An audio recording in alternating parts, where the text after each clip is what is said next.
everyone. Good evening to all of you. Great to see you guys tonight.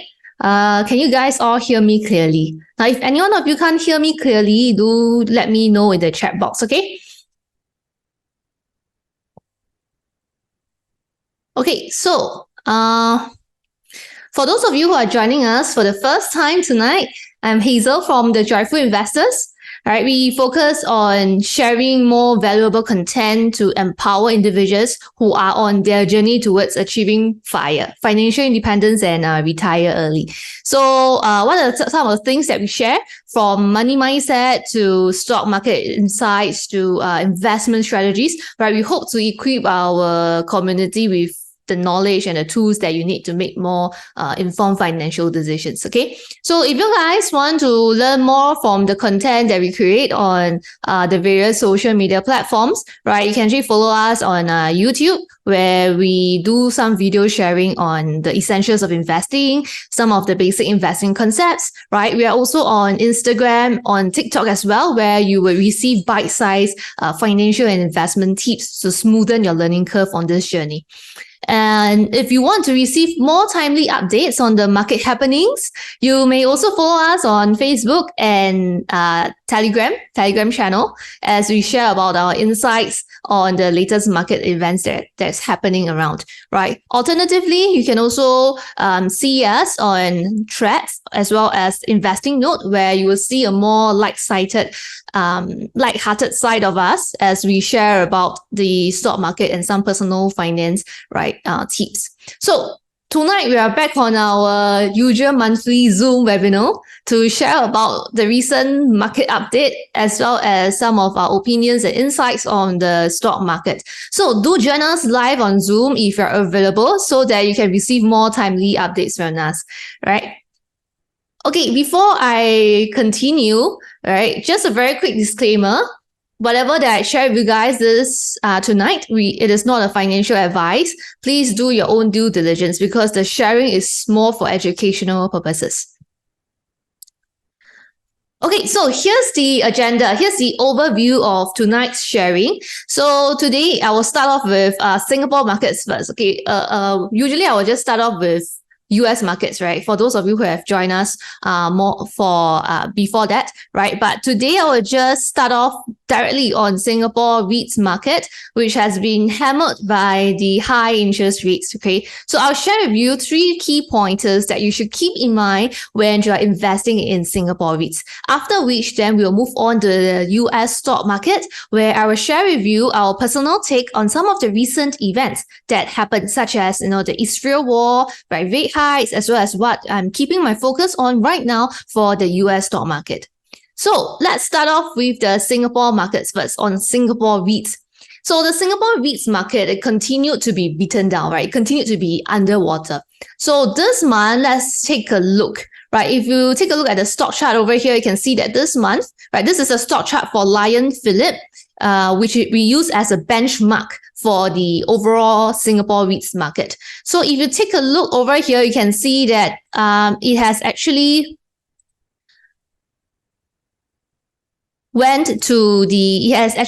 broken below the lows that was last reached 1 year ago, which was in October 2022. And in fact, we are now back to COVID lows, okay? We're back to the bottom where we saw back during the COVID lows, right? So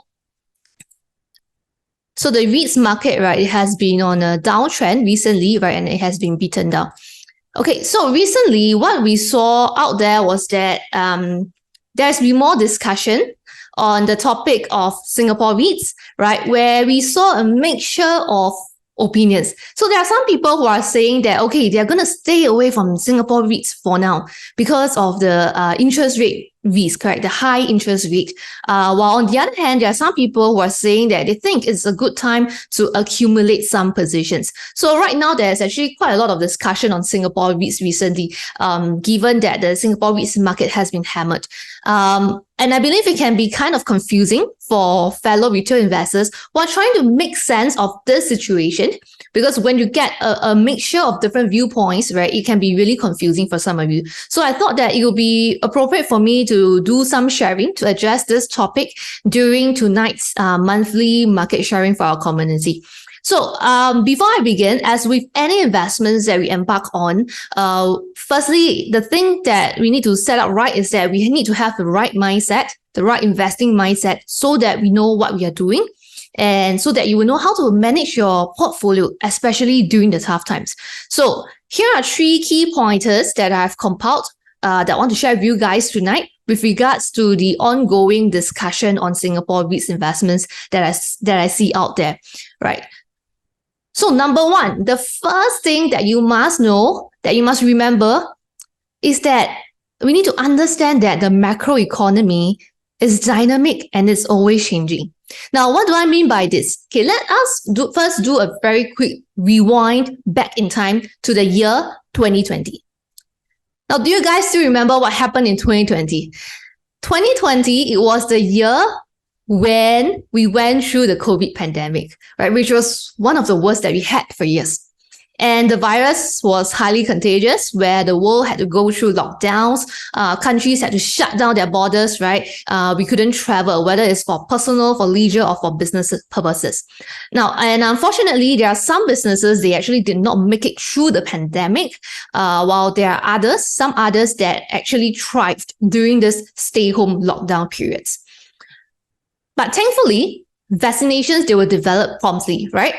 To address this pandemic, right? And when we all thought that things were getting better with the vaccinations, with the reopening of borders, what we saw was supply chain disruptions, right? Due to the COVID lockdowns. So the supply chain disruptions surfaced, and this contributed to higher prices and inflation for different parts of the world.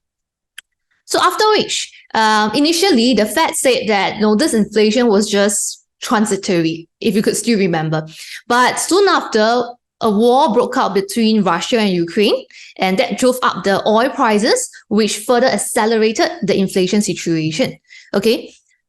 Then in 2022, the Fed stepped in and they began to raise interest rates, right, to curb this inflation. And that was where we saw one of the fastest and steepest rate hikes, right, that we had in history. If you can look over here. So the rate hike that we had was this orange color one. So it's one of the fastest and steepest rate hikes that we had in history. But after which, investors then start to worry again. So what did they worry about? They worry that there will be a recession because of the rate hikes, right? Because the Fed were raising rate hikes too much and too fast. So they were afraid that there will be a recession. Or we might even get what we call a stagflation, where it is a situation in which the inflation rate is high, yet the economic growth slows down. Now, so at this point in time, you may be wondering, why am I telling you all these stories? Why do you think I'm telling you all the stories? Now, the point that I'm trying to drive at is that you realize there will always be something negative that is happening somewhere in the world. Whatever I talk about is what we experienced in the last 3 years. Okay, so that is something that we could recall very clearly. But this is nothing new. If you rewind back in time, for another 3 years, for another 5 years, or even another 10 years back, you realize it is the same cycle. There is always something negative, or there is always a crisis that is happening somewhere in the world, right? And given that the world is so interconnected, when something happens somewhere in the world, the rest of the countries could be impacted as well. So therefore, if you want to wait until the day where, well, there is totally zero negative events happening, where you see the news, you read the news, everything they report is positive, right? Before you are going to be willing to start investing, or you think that it's safe enough to invest, I think it may take a very long time to come, right? Or this day may never even come. So that's why instead of focusing on macroeconomic news to invest, which is what many retail investors are doing, many of them are investing based on the macroeconomic news. And that's why some of them are saying that they're staying away from Singapore REITs right now because of the high interest rates. What we personally prefer to do is we always share that we prefer to put more weight on the fundamentals of the companies over the macroeconomics, right? So if you have been following us, whether it's on our YouTube, Telegram, or any of the social media, Facebook, Instagram, right, you will see that we have been repeating this concept many times, right, over the years, because this is what we find that is more important and is what will eventually make you money in the stock market. So this is why, despite the current macroeconomic environment where we saw that the interest rates are high, okay, and the Fed may keep rates steady, that means at the current high rate for a longer period of time, we continue to stay invested in Singapore REITs. And in fact, we accumulated more positions, all right? So just last week, we were sharing with our mentees on our private Telegram group chat that we have added some positions for Ascenders REIT, for CICT, and so on. So in fact, crisis may be opportunities where we can buy more of the good REITs at cheaper prices. Now, but saying this is very easy, right? Being able to put this into action is something that investors find it difficult. So to be able to do this in the first place, you need to have the conviction in what you're investing in, right? You need to understand what you're investing in, okay? So this is point number one that I want to share with you guys tonight, which is understand that the macroeconomy is always changing. So there is really no point in spending on time on harping on it, and instead pay more attention on the fundamentals of the businesses, to make your investing decisions on what you want to buy and whether you are willing to invest in the Singapore REITs or not. Okay, which this brings me to my second point that I want to share with you guys. That is, now, even though I say we want to focus on the fundamentals, right? Now, even when we say a REIT is fundamentally sound, it does not mean to say that the financials will not be impacted at all during the tough times. Because earlier on, I said, I want to focus more on the fundamentals over macros, right? But please keep in mind that a fundamentally sound REIT can still have its financials being impacted during such challenging times, right? Such tough periods. I give you an example. Take a look at Keppel DC REIT. Okay, so over here you have some of the figures, some of the financial for Keppel DC REIT. Now, Keppel DC REIT, they recently reported a 3.6% decline in DPU. Okay, so if you look over here, the box up area, that is a 3.6% decline in DPU. So this is against the same quarter back in 2022, right? And the reason for this decline, if you can look over here, okay, let me point this out. Now you can look over here. Revenue, in fact, it increased slightly, very slightly. Property expenses, they managed to keep it down. So net property income, they managed to increase very slightly. But the problem is here. Okay, if you look at this, the finance cost, the finance cost, right, it has increased drastically. So even though they were able to increase the revenue very slightly and able to trim down some of their property expenses, but due to the higher finance costs, so the DPU for the quarter still fell. So this is just an example to show you that even for fundamentally sound REITs, stronger REITs, it is possible that their financials will still be impacted during the tough period. Okay. And this is just one example to show you. So therefore, please keep in mind that it does not mean to say that when we say a REIT is fundamentally sound, it will be completely shielded from all external factors. Okay, that's not true. Okay, sometimes you will realize and see that their financials may still be impacted in the near term. But the good news is that over the longer term, the stronger fundamentals should help to support the businesses to get through such challenging circumstances and do well eventually over time. But nonetheless, there are some investors who would still get a shock, right? After they see that, hey, the DPU is dropping, distributable income is falling, right? After they see that the financials are impacted, they might still get a shock and they may still panic sell their investments, even if the REIT that they invest in is fundamentally sound. Okay, so this is the second thing that you must remember. A fundamentally sound REIT can still have its financials impacted in the near term under challenging circumstances. Now, if I could give you an analogy, okay, it will be this plate of chicken rice. It's just like when you visit your favorite chicken rice store, Unfortunately, the day that you visit the chicken rice store, uncle has a terrible stomach ache that day. So the chicken rice today is not prepared up to his usual standards. Now, but my question to you is, would you still patronize his store again? I don't know about you, but yes, for me, I would, okay? Because why? Overall, his chicken rice is delicious most of the time. And I understand that it is pretty normal for the taste to be slightly off once in a while, because even the best chef in the world has times when he underperforms. So similarly, when we invest in the stock markets, when we invest in Singapore REITs, a fundamentally sound REIT can still have periods where their financials may be slightly impacted, but overall, the longer term of the performance is still steady and strong. Okay. In fact, it's not just for REITs. Like I said, it's not just for REITs. You look at any other stocks, any other stock market, for instance, the U.S. stock market, right? If you take a look at Alphabet, right, which is one of the strongest businesses in the world, okay, where it is fundamentally sound, right? It has a very robust financials and it has wide economic moat. But if you take a look at its earnings per share over the years, there are also periods where it declined, right? Like for instance, this area that I'm circling, right, or this period as well, where the EPS can decline.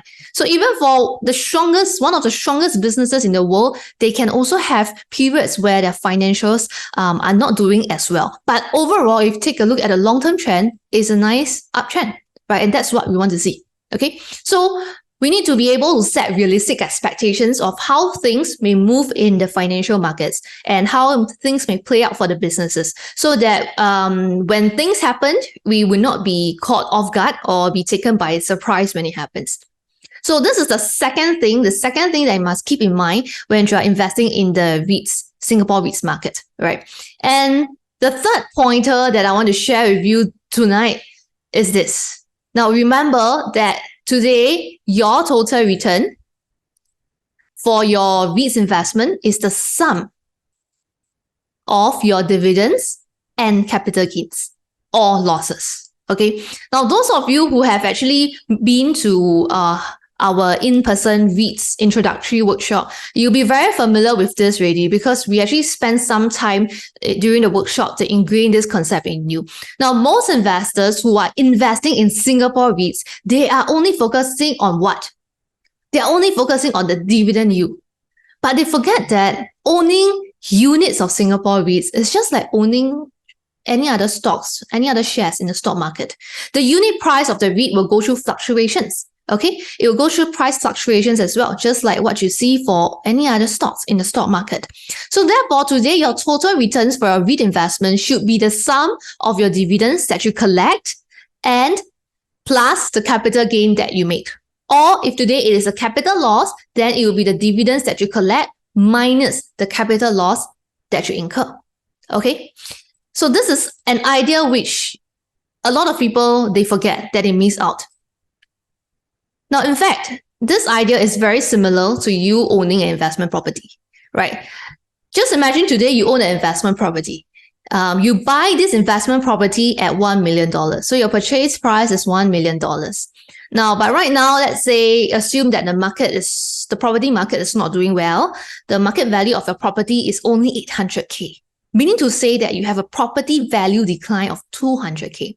Okay. Now, even though you have been collecting rental in the last 1 year, say you have collected 40K of rental in the last 1 year, can you say that you are still making net profits from this investment property at this point in time? Are you able to say that?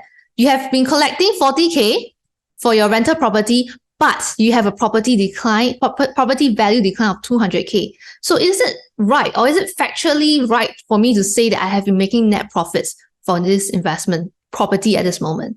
No, I can't, right? Because that's not a factual statement for me to make. This 40K is only part of the picture. It's not the entire picture, because I still have this 200K property value decline that I suffer. Okay.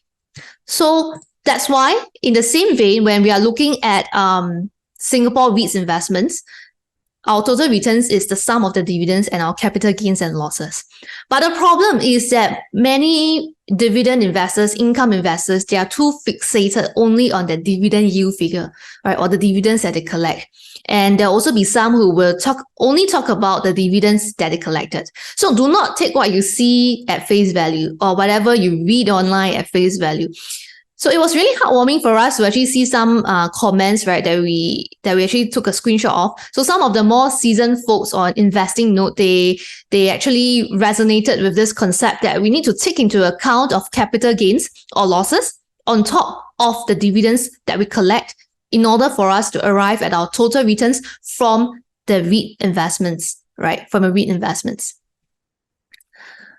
Okay, so in early October this year, we also took a very quick screenshot of some of our REITs positions, our REITs portfolio, to have a quick look at the year-to-date performance. So because of the market decline, so you could see that the unrealized P&L change, right, is a negative number because of the downtrending Singapore REITs market. But if you add up the unrealized P&L as well as the dividends collected, we are actually still overall in the green for year to date for Singapore REITs. Okay, so to look at your total returns, right, you have to take into account capital gains and losses plus your dividends that you collect. Then that would be a full picture on your profitability for your Singapore REITs investments today. Now, at this juncture, some of you might be wondering, okay, then what can I do? What are some of the things that I can do to manage my capital gains or losses? Or is there even anything that I can do? Or we just have to leave it to the market forces? Is there anything that I can actually do? Now, while we certainly cannot control where the market wants to go, right? I cannot control and ask the market to stop coming down for Singapore REITs. While we certainly can't control the direction that the market wants to go, or how much it will rally by, or how much it will retrace by. But there are two actions that we personally take ourselves, right? These two specific actions that we take to manage the risk that we undertake for our REITs, Singapore REITs investments, as also to reduce the likelihood of outsized capital losses over the long term, right? That eats into our dividend income that we collect. So these are the two things that we do ourselves, and they are also the exact two things that we teach in detail to our REITs workshop participants on how to execute. Now, the first thing is invest only in the fundamentally sound REITs, right? It is not merely just about buying the REIT that gives you the highest dividend yield. A lot of investors, how they invest in REITs is they will just go and use a screener and then screen for the REIT that gives them the highest dividend yield, and then they will just buy that REIT. Okay, that is a very dangerous action, right? That is very dangerous and very risky. On top of this, the second action that we take ourselves is we will buy them at an appropriate price level where the risk to reward is more in our favor. Now, I've shared this, in fact, on many occasions that most Singapore REITs, they go through very largely cyclical price movement. Just take a look at the stock chart. You'll realize many of the Singapore REITs, they have largely cyclical price movements. And that's why it is very important for us not to be anyhow buying, because if you anyhow buy, who knows, you might end up buying at the top of the cycle, okay, right, if you're not lucky enough. So instead of anyhow buying or buying them at the top of the cycle, we only want to buy them when they're at certain support levels so that the risk to reward is more in our favor, right? And to do so, what we do is we apply technical analysis for us to help us identify the appropriate price levels where we are willing to actually accumulate the REITs at.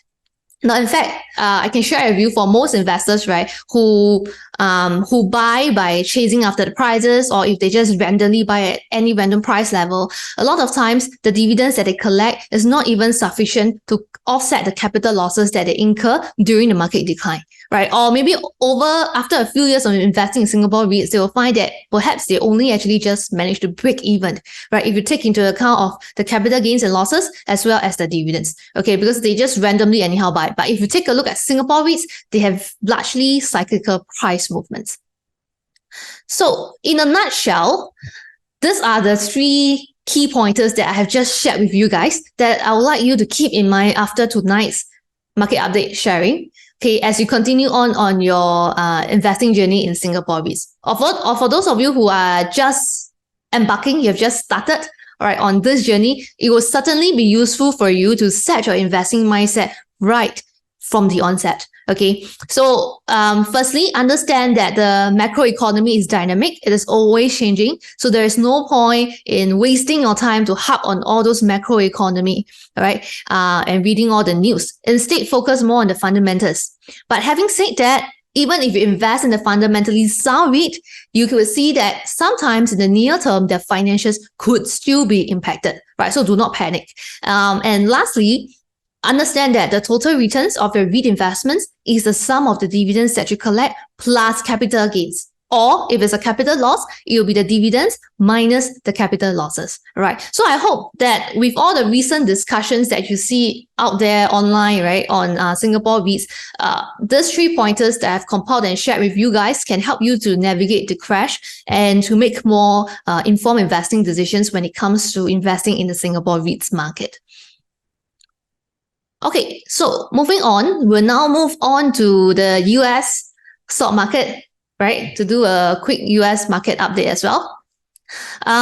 For the last 2 years, inflation rate and rate hikes, it has been the hot topic, right? The investors are concerned about.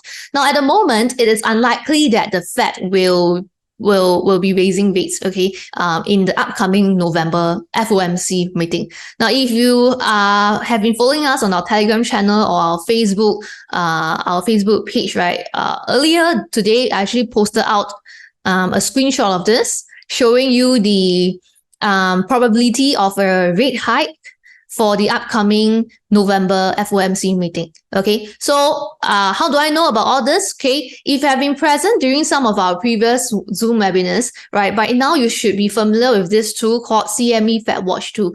Okay, what is this tool about? It tells us the probability of a rate hike in the upcoming FOMC meetings, right? But for the benefit of those who actually miss out, okay, I just do a very quick run through of how you read the tool. So firstly, you can look over here that here they will tell you what is the current target rate. That means what is the current Fed funds rate, which is at 5.25% to 5.5%.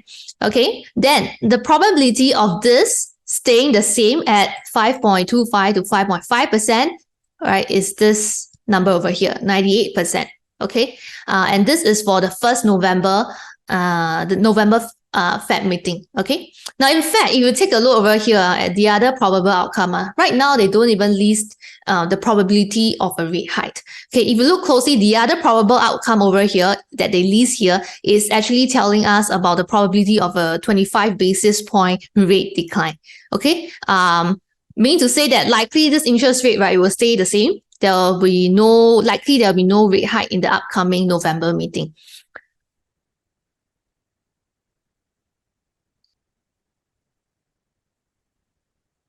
Now, of course, you can also look at future FOMC meetings, right? For instance, you can also go to the website and select the next FOMC meeting to say December, right? To check out what are the probabilities. Right now for December, this is the rough probability 75% chance that the Fed will continue to keep the rate steady in December. Now, of course, please understand that these numbers, these probabilities, they are not stagnant. That means to say when I took this screenshot, it was actually probably 2 to 3 days ago, okay? So right now, if you go into the website, you might not be seeing 74%, okay? It might be another percentage. So the numbers will fluctuate as and when there are some new developments in the markets. But what they do is they give us a general idea of how the interest rate may change in the near term. Okay, so based on this Fed Watch tool, it is likely that we would not see further rate hikes in November and probably in December as well. Okay, so something which is supposedly considered as good news for the stock market. Now, but unfortunately, earlier this month, we had another geopolitical conflict. Okay, so we had the Israel war that broke out. And some of you may be wondering, okay, so would this have any impact on the US stock market? Now, our view is that similar to what has happened for Russia-Ukraine war, which actually took place last year, right? Last year, February. Generally, geopolitical tensions, they are usually non-events and they usually have limited effects on the stock market. Now, on some occasion, yes, the stock market may actually decline in the short term, but over time, you'll see that it actually recover. Just like if you could still recall, right at the start where the Russia-Ukraine war started, when it broke out, many investors were very concerned about its impact, right? And a lot of people were talking about the Russia-Ukraine war, how it would affect the stock market. But do you realize that right now, even though the war is still ongoing, the conflict is still ongoing, but investors are no longer talking that much about the Russia-Ukraine war already, even though it's still ongoing. Now, but of course, let us also consider the other side of the coin, okay, which is what may possibly happen that can actually put a drag on the stock market. So the more unfavorable scenario would be if this Israel war, it escalates into a regional war where more parties are involved, then yes, it may cause more disruptions in the supply of oil and gas, which would then contribute to further inflation and rate hikes.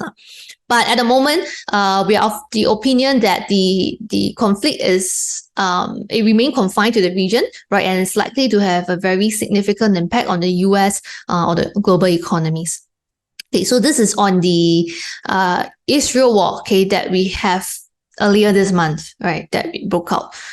Now, the next thing, if you have been keeping yourself up to date with the financial markets, you know that the US S&P 500 companies, they have kicked off the earnings season for Q3 of 2023. So we have started on the earnings seasons. Right now, we are currently still in the early phase of the earnings seasons. As of last Friday, okay, so this is for last Friday, only about 17% of the companies have reported their earnings. And out of those that have reported, 73% have reported their actual EPS above estimates. Okay, this is slightly below the 5-year average, but I would say on par with the 10-year average, quite on par. Now, what's worth noting about is that this quarter's earning, if you look at the box up area, okay, if you look under the analyst consensus, you will see that it is forecasted that EPS, right, the contraction would just be negative 0.4%. So if this is what really plays out, it means to say that the earnings have bottomed out and is recovering. So we will continue to monitor and look out for this earnings seasons to see how it will turn out to be, right, and how it may actually impact the US stock market. Now, one of the companies that have recently reported earnings is Procter & Gamble, which is the leading household and personal care manufacturer. So their line of products are categorized into mainly these 5 different segments where they have beauty, they have healthcare, they have grooming, fabric care and home care, and baby and family care, and so on. Now, some of the brands that we may actually be familiar with, may have heard about is, for instance, Head and Shoulders, right, which is the brand for the shampoo, or Oral-B, which is the brand for the oral hygiene products, right, or Gillette for the razors and shaving products, right, or some of you may know about SK-II, which is the skincare product. So all these are actually under the brands that are under Procter & Gamble. Okay, so let's take a very quick look at the recent earnings for Procter & Gamble. Let me clear the drawings. Okay, so for the recent earnings that is reported for the quarter that has ended on 30 September 2023, we saw that the organic sales grew by 7%. Okay, despite seeing a 1% decline in their organic volume. So this is the 1% decline in organic volume. Okay, but their organic sales overall still managed to increase. And this is largely due to their pricing ability to raise their prices. All right. Now, before some of you think, wow, 7% only, okay, this is very unimpressive because it's just a single digit 7%. Now, remember that P&G is in the sector of consumer defensive, right? Consumer staple sector. So it's not a growth stock, huh? So we cannot use the expectations that we have for all the tech stocks, growth stocks, and apply it on the consumer defensive stock. Okay. In fact, such kind of performance for Procter & Gamble, it will be considered as quite stable, right? Because if you take a look over the last few quarters in terms of their organic sales growth, it has largely been around this level, about 7% on average. Right. And what's driving this organic sales growth actually is coming from all of its main revenue segments, all the 5 revenue segments. And if you take a look at the bottom line, okay, the bottom line earnings before income taxes, it has also increased by 16% year on year. Okay, and the core EPS, currency neutral core EPS growth is it has actually been performing better than some of the previous quarter, much better than some of the previous quarter. Now, but one thing that I would like to share with you for you to take note is that although consumer staple, they have generally been perceived as more stable, more defensive, but please note that their share prices can still go through big fluctuations in the stock market. Okay, take for example P&G, right? If you look at in the last 2 years, okay, 2022, okay, from the peak to the bottom in the last 2 years, that's about a 25% decline in share price. So please do not be mistaken that when people say consumer staples are defensive, it doesn't mean to say that the stock price will only fluctuate like 5%, 10%. It's not like this. It can be as much as 20% or even more during sector rotation, during market crashes. Okay. But yes, if you generally compare consumer defensive against, say, tech sector, during certain periods, during certain market crashes, yes, they may decline by a smaller magnitude as compared to, say, tech sector. But it doesn't mean to say that the stock prices won't decline all, and it also doesn't mean to say that a 20% decline or 20% or more, right, decline is out of the picture. Okay, it is not out of the picture for consumer defensive stocks, right? I hope you understand the point that I'm trying to bring across to you, because this is very important so that you can manage your expectation in this investing journey, right? And don't end up panicking when things don't seem to go your way in the short term. Okay. Okay, before I end off the market update sharing tonight, let us also take a very quick look at the S&P 500 price technicals, right? This is the stock chart as of yesterday's close. You can see that from the recent peak to where we are, right? This is about a 9%, okay, a 9% decline, right? From the peak that we had that was in July. Okay, this was in July to where we are. It's about 9% decline. Now, for those of you who were present in the previous month sharing, right, last month I actually spoke about one of the key support levels, which is somewhere around 420, right? So what we saw after the webinar was that the stock price for S&P 500, in fact, it did do a very quick rebound over here, but subsequently it has retraced down again. And right now, it seems that this level of support is going to be broken, right? So the next level of support that we'll be looking at would then be the next Fibonacci level, right? Which is around if you can look over here, it's about 410, right? About 410, 410, 411, 410. Okay. After which, if the market still continues to come down, then we will have to apply other technical analysis indicators to help us to identify further lower support levels. Okay. Now, so as we can see from what has happened in the stock market recently, right, as we can see from the way that the stock market moves, this is the reason why we frequently share with our community that we do not chase after the prices. Okay. But instead, we only buy when the prices retrace. So we wait for the prices to retrace to a certain level before we are willing to actually buy and accumulate the positions. Because there are many scenarios of how investors would get very impatient, right? They will think that the stock market will never come down, right? It will always be going up. And that's why they are always chasing after the prices to buy.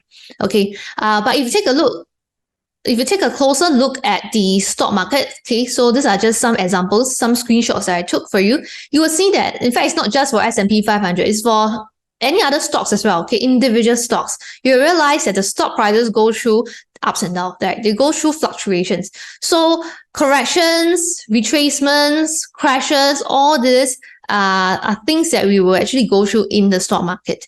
So, and that is why we prefer to only buy when the prices retrace to a support, right? Even on an uptrend, they will still go through retracements or corrections as well, right? So we prefer to buy when prices are on the support so that the probability of a rebound is higher and the risk to reward is more in our favor. Now, of course, having said that, I'm not saying that this works 100% of the time, okay? Technical analysis is not 100% foolproof, but generally they work most of the time for us to make more informed decisions by buying at better prices. So what we can do is that we do not buy all in one lump sum. Instead, we will split our capital up in stages. So we'll buy in stages so that we can lower down our average cost in the event that the previous support level actually don't hold, right? And the share price continues to come down. We still have the capital and the money to buy at the lower support levels. Okay, and that's how we would lower down our average cost over time in the stock market. Okay, so this is the market update that I have prepared to share with you guys for the month of October. Now, if you wish to actually learn more in depth on how to pick Singapore REITs to build your own portfolio of Singapore REITs, right, to earn passive income, you can join us in our upcoming REITs workshop that is happening on 26 November, a Sunday afternoon. Now, this will be the last workshop that we are holding for the year. Okay, so this will be the last workshop session. So in this workshop, we will share with you the framework to cherry pick the Singapore REITs to invest in. Because once you learn the framework, you can then apply it on your own to build up your Singapore REITs portfolio. On top of this, we will also be sharing with you how to buy them at reasonable price points using technical analysis, something which many investors they ignore, right? But as I have shared with you, Singapore REITs being largely cyclical, it is important that we don't just randomly anyhow buy, okay? Because you may end up buying at the top of the cycle, right? You never know it. So these are the two actions that I also shared with you guys earlier that we do, right, to manage our risk and to take care of our capital upside. So if you are keen to learn more about this workshop, you can just scan this QR code on the bottom left or just head over to this website URL below, right? So this will be a face-to-face workshop, okay? It is not over Zoom, so that the learning is more conducive, right? And there can be more interaction, right? So if you are thinking of learning on how to actually build up your Singapore REITs portfolio and as well as taking advantage of the current market situation for Singapore REITs, right? Do secure your seat as this is the last REITs workshop session that we are holding for the year 2023. Okay, so that's the end of tonight's market sharing update. If you find our Zoom sharing useful, do join us on time for future sessions, right? And you can actually subscribe to our Telegram channel so that you will be notified of the upcoming webinars or as well as any other events that we are holding, right? So it's great to see you guys here tonight, right? And hope to see you guys again in our future session.